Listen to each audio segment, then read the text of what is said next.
ఈరోజు సోమవీర్రాజు గారు కోరుకొండ యొక్క బీజేపీ కార్యాలయానికి రావడం జరిగింది.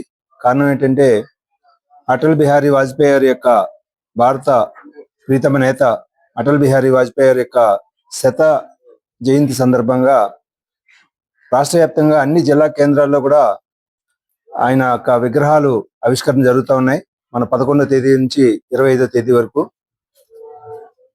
21వ తేదీ సాయంత్రం రాజమండ్రిలో ఒక జాగృతి సమీప ల్యాబ్ సమీప ప్రాంతంలో మరి అటల్ బిహారీ వాజ్పేయి కాంస్య విగ్రహ ఆవిష్కరణ జరుగుతుంది. దానికి ముఖ్య అతిథిగా మన దేశ వ్యవసాయ శాఖ మంత్రి, మాజీ మధ్యప్రదేశ్ ముఖ్యమంత్రి శివరాజ్ సింగ్ చౌహాన్ గారు వస్తున్నారు. అదేవిధంగా రాష్ట్ర అధ్యక్షులు పిఎన్ మాధవ్ గారు, ఎక్కడ నాయకులంతా. దాంట్లో ఎన్డీఏ తరపున మొత్తం అంటే తెలుగుదేశం, భారతీయ జనతా పార్టీ, జనసేన అందరూ నాయకులు, అందరూ ప్రజాప్రతినిధులు కూడా ఈ తూర్పుగోదావరి జిల్లాకు సంబంధించి మొత్తం అందరూ కూడా దాంట్లో సమావేశం అవుతున్నాం. ఆ యొక్క కార్యక్రమాన్ని విజయవంతం చేయడం కోసం వీర్రాజు గారు ఇక్కడికి రావడం జరిగింది.